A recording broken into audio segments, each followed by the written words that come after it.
Urban FM 104.5. Urban FM 104.5. C'est Noël, mais il y a toujours de la politique dans notre pays. Et quand on parle de politique, on est avec Mosley. Tu aimes la politique? Tu es un homme politique. Bonjour, Donc, un homme politique, c'est un gars qui fait la politique. Hein? En réalité, un homme politique, c'est celui qui est sur le terrain, qui est un acteur de la vie politique. D'accord, c'est ça, un homme politique. Voilà, moi je suis maintenant, un gars homme qui fait la mécanique, est-ce qu'on l'appelle un homme mécanique? Non, il est mécanicien. Ah, donc tu dois t'appeler un politicien. Je fais pas de la politique. Moi, je commande la politique. Je commente et j'analyse la politique. Donc, en réalité, je suis un commentateur de la vie politique. D'accord. Ce matin, on reçoit M. Ndong Junior Xavier. Oui. Il est porte-parole du PDG. Oui, nous recevons M. Junior Xavier Ndong, qui est conseiller du directeur, du distingué camarade président auprès du secrétaire général, porte-parole du Parti démocratique gabonais. Alors, évidemment, tout le monde a pu suivre la communication qui a été rendue hier par le Parti démocratique gabonais en rapport avec le déjeuner de presse qu'ils ont organisé. Et lors de ce déjeuner de presse, il y a un certain nombre d'informations qui sont sorties, dont l'information sur l'interdiction faite aux membres du Parti démocratique gabonais, sinon aux militants du Parti démocratique gabonais, de créer ou d'adhérer à des associations de soutien ou X ou Y à connotation politique. Donc, c'est un peu dans cet esprit que nous allons nous entretenir ce matin avec ces derniers. C'est quoi une association à connotation politique, monsieur Ndong? Bonjour. Bonjour. À quel moment on dit qu'une association est à connotation politique? Alors, merci pour l'antenne. Une association est à connotation politique lorsqu'elle est créée avec pour principal objectif d'apporter un soutien, de quelque manière que ce soit, à un homme politique. Dans le cas précis, la plupart des associations qui se créent, parfois on a vu en 2009-2016, des milliers d'associations qui se créent pour apporter leur soutien au candidat Ali Bongo Ondimba, devenu président de la République. Donc, très souvent, ces associations se créent et après 3-4 mois, elles disparaissent. Elles disparaissent de la scène. Donc, aujourd'hui, depuis la régénération et la revitalisation en 2017 au dernier congrès, le Parti démocratique gabonais a fait le bilan de ce qui s'était passé en 2016 et avait donc conclu que les associations politiques qui se créent toujours pour soustraire le frein électoral participent plus de la dispersion de la stratégie, des moyens, des énergies. Et ça crée en fait du désordre. Et ça fait en sorte qu'on ait des élections pas vraiment apaisées, des élections où la base militante du PDG est complètement perdue parce que le message est brouillé, biaisé. On ne sait pas qui fait quoi, qui dit quoi, qui répond de ceci ou de cela. Et donc, un parti structuré, organisé ne devrait pas fonctionner ainsi. Donc, le PDG a clairement décidé lors de ce congrès d'interdire à tous ces militants, je n'ai pas dit les sympathisants, les militants, Militant, ça veut dire que tu es membre, tu as la carte. Ça veut dire membre, tu as la carte, tu es adhérent du parti. Tu payes tes cotisations. Voilà. Ces militants et surtout les responsables politiques, parce que c'est principalement d'eux dont il s'agit, parce que beaucoup de responsables politiques qui ont des fonctions à cause du PDG, qui ont des responsabilités, prennent l'argent qu'ils ont pour aller créer encore d'autres associations, mais en réalité, elles combattent le PDG.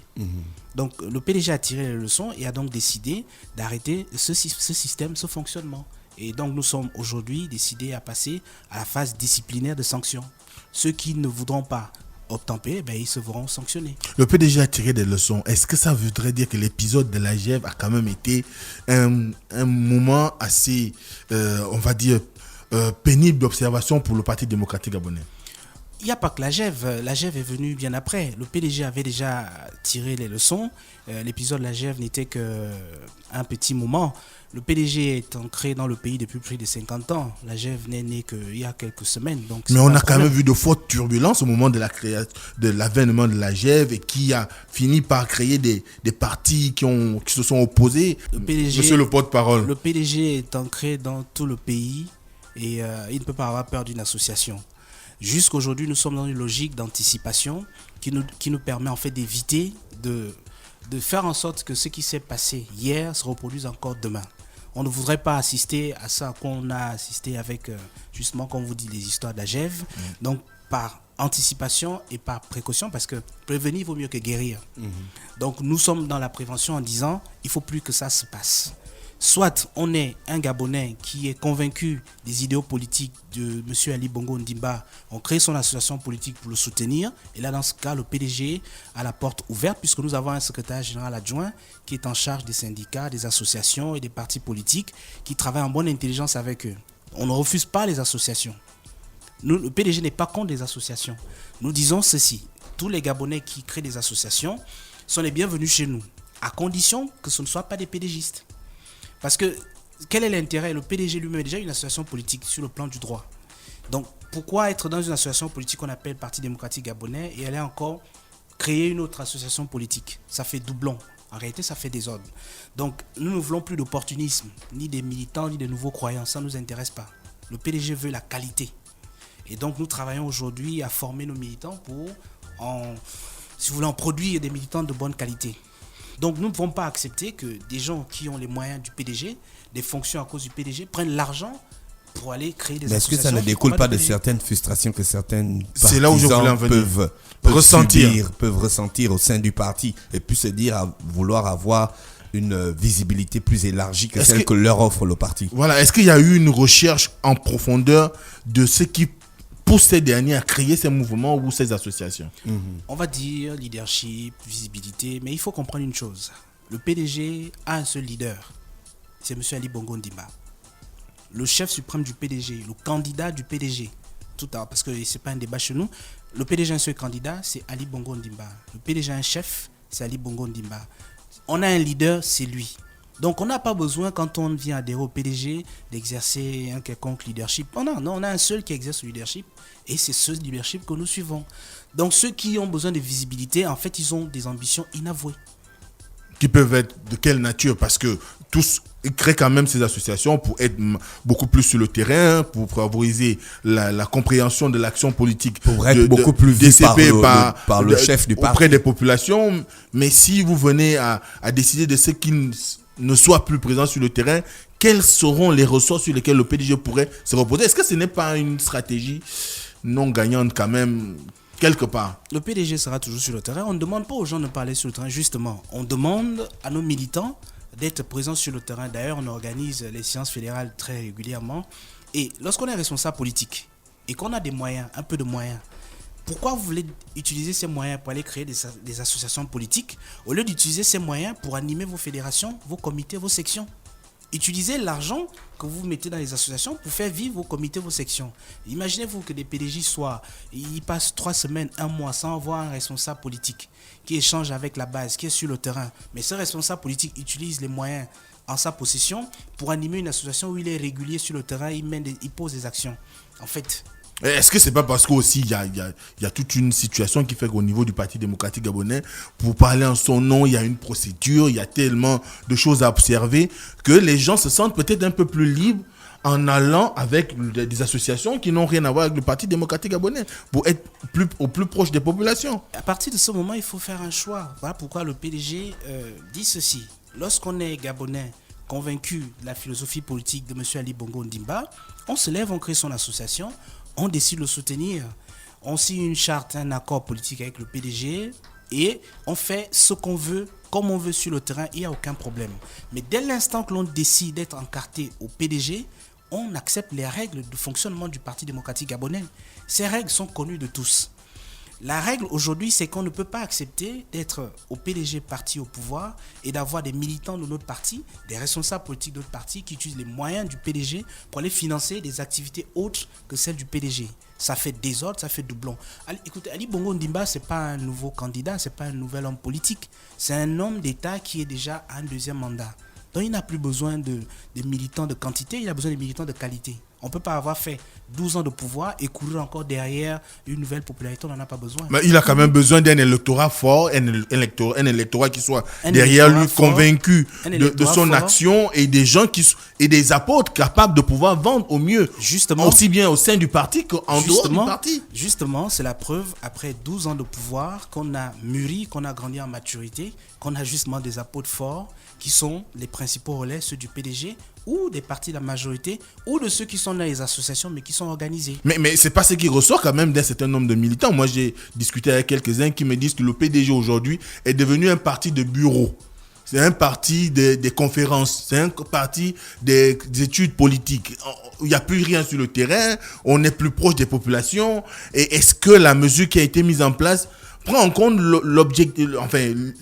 l'observation qui fait que aujourd'hui les populations sont abandonnées à elles-mêmes. Un certain nombre de questions qui ont rapport avec le vécu des populations n'est plus pratiquement traité par le Parti démocratique gabonais. Cher Mosley, vous avez la réponse est dans votre question. Parce que quand vous dites que c'est un parti de bureau et que les populations sont abandonnées, qui les abandonne? Si les responsables politiques dont vous faites allusion faisaient correctement leur boulot PDG, ils n'abandonneraient jamais les populations. Si vous affirmez que les populations sont abandonnées, ça veut dire que ces responsables politiques ne font pas leur boulot. Donc ils prennent les postes au PDG de responsables politiques, ils font donc exprès de ne pas faire le boulot pour démontrer que le PDG ne fait rien et puis par derrière, ils passent avec des solutions. Non, ça ne marche pas. Il faut qu'on soit correct, il faut qu'on soit cohérent. Ça ne marche pas. Le PDG n'est pas un parti de bureau, n'est pas un amphithéâtre ou une université comme on entend dire ça et là.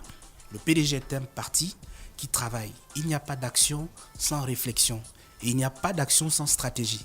Donc le PDG prend le temps de réfléchir sur ce qui s'est passé en 2016, d'en tirer les conséquences et de se gouverner en conséquence. Lors du congrès de 2007 de régénération et de revitalisation, il était question d'arrêter le système des associations parce que ça faisait désordre, ça dispersait la stratégie, ça dispersait les moyens. Aujourd'hui, si vous faites la comptabilité de tout ce qui a été dépensé en 2016 par le DCP, vous vous rendrez compte qu'on a payé 4, 5, 6, 7 fois les mêmes personnes pour le même travail, mais qui n'a pas été à l'ordre du jour. Parce que le même qui a le t-shirt du PDG a 4, 5, 6 t-shirts d'association. Il faut qu'on arrête ça. Les Gabonais ne sont pas à acheter, les Gabonais ne sont pas à vendre. Nous, au PDG, nous disons, on préfère avoir une armée régulière, celle du PDG, bien organisée, bien structurée, de bonne qualité, que d'avoir une armée qu'on ne contrôle pas de mercenaires politiques. Ça ne marche pas. Vous considérez que les associations qui viennent en soutien à la politique du chef de l'État sont dans le mercenariat? Mais expliquez-moi pourquoi en 2009, il y avait des milliers d'associations qui ont disparu en octobre-novembre 2009. En 2016, il y avait des milliers d'associations qui ont disparu en octobre-décembre 2016. Comment vous l'expliquez aux yeux des Gabonais? Mais il y a quand même quelques-unes de ces associations qui sont devenues des grandes sur le plan national et qui ont quand même produit des cadres qui sont aujourd'hui au PDG et qui occupent même des hautes fonctions politiques dans le pays désormais. C'est pour ça que nous disons le PDG veut avoir un bon échange, une bonne collaboration avec les associations qui se respectent. C'est-à-dire des Gabonais qui disent nous soutenons la vision politique du chef de l'État et donc dans ce cas nous nous rapprochons du PDG, la principale formation politique. Nous avons un bon accord, on fonctionne de façon très correcte. Ça, le PDG est prêt à l'accepter, c'est ce que nous voulons. Mais nous ne voulons pas de ceux qui se lèvent un matin par opportunisme. Et en fait, pour caricaturer, comment ça se passe chez les autres? Dans les pays des autres, quand les associations se créent, ils lèvent des fonds pour financer un candidat. Mais vous allez voir, à contrario, au Gabon, quand ces associations se créent, c'est pour venir encore prendre le frein électoral chez le candidat. Ça n'a pas de sens. Donc en fait, on crée ces associations pourquoi? Juste pour avoir de l'argent. Donc nous, le PDG, on dit aujourd'hui, ça ne se passera plus comme ça. D'abord, on met la discipline chez nos militants. On s'assure d'avoir nos 300 000 militants bien encartés au PDG et dont on est sûr que si on va à une élection présidentielle aujourd'hui, on a 300 000 votants pour le DCP Ali Bongo Ondimba. Ça, c'est notre challenge, par exemple. On ne voudrait pas aller à une élection et ne pas savoir où on va. Le PDG dit, nous faisons l'enrôlement massif aujourd'hui de nos militants parce qu'on doit être capable de dire au candidat Ali Bongo Ondimba, qui est notre candidat de façon naturelle, que, distingués camarades, nous avons 300 000 militants du PDG régulièrement enrôlés, inscrits dans le pays. Voilà les comités, les sections. Ils ont tous leur carte d'identité. Ils sont physiquement présents. Donc, dès que nous donnons le top au secrétaire exécutif, nous avons nos 300 000 voix garanties. Maintenant, s'il y a des associations qui viennent en soutien d'autres partis, la majorité, c'est tout à fait louable. La porte est ouverte, tout le monde contribue. Mais nous, le PDG, nous tenons d'abord à sécuriser notre stratégie. Et nous ne pouvons pas faire notre stratégie d'une armée régulière, d'une armée légale, sur la base des mercenaires. Ils n'ont aucune fiabilité. Moi, je suis militant du PDG. J'ai une section, j'ai une fédération à OIM, par exemple, le premier arrondissement. Mais quelqu'un qui a même une association, il milite où? Vous êtes sûr qu'il est inscrit sur une liste électorale? Vous êtes sûr que le jour du vote, il va se lever pour aller voter? Mais moi, parce que je suis enrôlé à OIM, le responsable de ma section, du comité ou de ma fédération, il peut prendre le téléphone, il appelle tous les militants le jour du vote pour dire « Les gars, je ne vous ai pas vu venir voter ». Pourquoi vous ne vous dites pas que ces associations qui se créent ensuite disparaissent ont un seul objectif à une période bien précise d'inciter la population à voter? Nous ne pensons pas qu'une association se crée pour inciter les gens à aller voter. Ce n'est pas le rôle d'une association.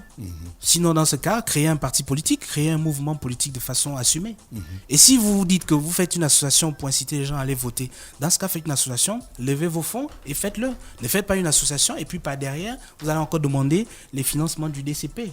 Et vous savez ce qui est le plus hypocrite, c'est que ceux qui sont derrière ça sont toujours des pédégistes, des responsables politiques. Donc parce que je n'arrive pas à avoir un débat contradictoire dans ma fédération avec mon collègue membre du bureau politique ou mon collègue membre du conseil national, je n'arrive pas à avoir un débat contradictoire, je n'arrive pas à exister politiquement dans ma fédération, je me sens frustré parce que je suis incompétent. Parce que après, il faut le dire quand même. Quand on dit aujourd'hui le PDG était une amphithéâtre, l'université, comme vous avez dit, mais c'est parce qu'on a élevé le niveau du débat. Partie des salons. On a élevé le niveau du débat politique. Excusez-moi, mais quand vous regardez les débats politiques dans les autres pays, on ne vient pas raconter des histoires. Hein. Le débat politique entre vous politique, ou auprès du public, de l'opinion. Quand vous regardez le débat politique dans les pays, je prends la France, pays qui nous a colonisés, les hommes politiques ne viennent pas pour raconter leur vie. Ils viennent pour poser des idées sur la table. Ils disent, moi, voici ce que je pense de mon pays. L'autre dit, voici ce que je pense de mon pays. Mais le PDG n'est pas très acteur dans les médias. Non, le PDG a élevé le niveau du débat politique d'abord en interne. Donc, si vous voulez exister aujourd'hui au PDG, il vous faut être capable de convaincre. C'est pas pour vaincre les autres, non, il faut convaincre. D'accord? Donc, quelqu'un qui n'arrive pas à convaincre déjà sa base militante des idées, de sa capacité à rassembler, à fédérer, il croit qu'il va convaincre parce qu'il a un peu d'argent en créant une association. Non, ça marche plus. Ça, c'est fini, ça. Donc, nous disons aujourd'hui très clairement, nous avons décidé d'engager les sanctions disciplinaires pour tous les contravenants. Quelles sont ces sanctions puisque vous les avez également énoncées lors de... Nos statuts et règlements intérieurs sont très clairs. Vous avez la section 5, notamment les articles 151, 52, 53, 154. Il y a des blâmes, il y a des mises en demeure, il y a même des possibilités d'exclusion si vous refusez d'obtempérer. Donc, à ce niveau, la commission permanente de discipline va faire son travail sur les indélicats. Vous savez, moi, je suis porte-parole du parti. À titre personnel, j'ai souvent évolué dans les associations. Mais lorsque j'ai été appelé aux fonctions au secrétaire exécutif, la consigne du distingué camarade président Ali Bongo était très claire à mon endroit. Je dois démissionner de toutes les fonctions politiques que j'exerçais dans les associations. Je l'ai fait. Vous avez démissionné? Oui, j'ai démissionné. Je n'exerce plus dans aucune association politique. Je ne suis plus président de quoi que ce soit. Je n'en suis même plus membre. J'ai quitté tous les forums, j'ai remis ma démission. Parce qu'il faut être cohérent. On ne peut pas exercer des fonctions politiques à notre niveau et ne pas suivre la ligne politique de celui qui est notre leader. Ça veut dire qu'en fait, ceux qui le font ont d'autres agendas cachés. Parce que si vous arrivez dans une formation politique, le PDG, et que le leader Ali Bongo dit « voici moi la ligne de conduite », on ne peut pas venir dire qu'on va faire autre chose que ce que lui il a dit et penser qu'on veut l'aider. Non, ça veut dire qu'on a des ambitions, on a des agendas cachés. Ça peut aussi être le fait qu'on veuille simplement donner plus de poids à l'action politique du distingué camarade président. Mais il reste une chose qui est très, très comment on dit ça, très, très attendue des militants. C'est la question de savoir, est-ce qu'il suffit simplement d'avoir sa carte pour ne plus être en mesure de créer une association, une organisation de soutien à Ali Bongo Ondimba, par exemple? Alors, pour donner plus de poids, je réponds à la question précédente, pour donner plus de poids à l'action politique du président de la République, c'est pas plus compliqué que ça. C'est d'abord de comprendre ce que lui, il attend de nous en tant que militants, en tant que citoyens. Et ça, on le comprend à l'intérieur de nos fédérations. Quand on fait les séances d'études fédérales dans nos fédérations, les comités, les sections, on explique très clairement à un militant ce que c'est que suivre la philosophie politique de son leader. Mais ceux qui n'ont pas fait leur classe à l'intérieur de ce genre de structure ne le comprendront pas par la suite. Ce n'est pas venir faire oyé, oyé, oyé, oyé qui signifie soutenir Ali Bongo Ondimba. Soutenir Ali Bongo Ondimba, c'est, quand on est enseignant, c'est d'aller en classe et faire son cours correctement. Quand on est infirmier, si on fait 10 ans stagiaire, on n'est pas en droit de faire grève, malgré qu'on soutienne Ali Bongo. Mosley, c'est un exemple. Soutenir Ali Bongo, c'est aller à son bureau et faire correctement son boulot. C'est faire son boulot de fonctionnaire, c'est faire son boulot au privé, c'est faire correctement son boulot que le DCP vous a confié de façon diverse et variée dans la haute administration, dans la moyenne administration, dans le privé et partout où vous êtes. c'est faire correctement votre boulot. Parce que lorsque vous êtes exemplaire en tant que chef d'un établissement, chef d'un service, responsable d'une unité ou directeur général, votre exemplarité est l'exemplarité qui va faire en sorte que le nom du président soit rehaussé. Quand vous produisez un résultat dans votre boulot, vous faites en sorte que la philosophie politique, le plan d'accélération de la transformation, le PSGE, devienne une réalité. C'est de ça dont les Gabonais ont besoin. Les Gabonais n'ont pas besoin qu'on vienne leur rabâcher les histoires tous les jours, qu'Ali Bongo s'est bien réveillé, il a bien dormi, il est monté dans une voiture. Ça ne les intéresse pas. Les Gabonais ont besoin de voir que les résultats de la croissance économique, les résultats de l'emploi, les résultats des infrastructures, du développement du pays sont à l'ordre du jour. Donc faisons correctement notre boulot. C'est la meilleure façon de servir le président. Est-ce que vous ne pensez pas qu'avec cette décision, vous risquez de perdre un grand nombre de personnes qui avaient déjà une volonté manifeste de pouvoir réellement s'inscrire dans le débat politique et apporter le change en faveur d'Ali Bongo Ondimba, surtout quand on sait aujourd'hui que vous avez pris par exemple l'exemple de la France, là-bas les partis politiques sont en crise du fait de la mauvaise gestion du personnel politique. Est-ce que le PDG aujourd'hui, quand on regarde un tout petit peu, ne peut pas connaître la même situation au regard du fait qu'il y a quand même à se poser des questions, il y a trop de griefs quand même portés à l'endroit de l'exécutif actuel du PDG, notamment en termes de débat interne, en termes de promotion réelle des personnes talentueuses. Est-ce que vous ne croyez pas qu'il y ait des départs? Vous savez, en 2009, il y a eu des départs au sein du PDG quand Ali Bongo Ondimba a été choisi comme candidat. Le PDG ne s'en est pas trouvé ébranlé. En 2016, il y a eu d'autres départs. Le PDG est toujours resté debout, ferme et inébranlable. Et ce que je peux dire aujourd'hui en tant que porte-parole du parti, c'est déjà même d'ailleurs de féliciter le leadership du distingué camarade. Pourquoi? Ceux qui étaient hier contre nous, qui nous ont quittés, sont en train de revenir à la maison. Toutes les fusions-absorptions que l'on observe aujourd'hui, vous pensez que les gens reviennent à la maison? C'est au prix de la conviction? Vous pensez que les gens reviennent parce que c'est mauvais? Mais est-ce que c'est au prix de la conviction, M. Junior Dondon? Mais vous avez tous écouté les discours de tous ceux qui sont venus. Et ils vous ont dit quoi? Qui sont beaucoup plus séduits de la qualité de l'accueil aujourd'hui au niveau du PDG, de la qualité du leadership du distingué camarade président. Ils reviennent à la maison. Donc moi, je ne pense pas qu'on va perdre des militants. Je pense qu'on va perdre ceux qui ne croient pas en Ali Bongo Ondimba. Parce qu'évidemment, ils iront voir ailleurs ce qu'ils cherchent. Ils cherchent l'argent. Or, au PDG, on n'est plus là pour l'argent. Au PDG, on est là parce qu'on croit. Ça veut dire qu'hier, il y avait encore la notion de l'argent qui était... Ceux qui disaient la notion de l'argent ont quitté le PDG aux dernières élections. Vous voulez pas qu'on revienne sur ce débat quand même? Ben je sais vous. Dernière question. Oui, la dernière question, elle peut avoir un rapport avec l'actualité.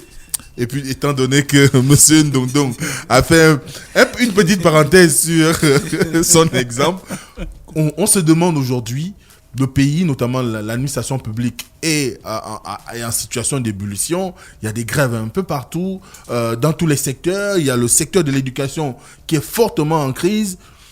Aucune apparition, aucun discours, aucun mot du Parti démocratique gabonais sur cette situation. Est-ce que ça veut dire que la question de l'éducation n'intéresse pas le PDG?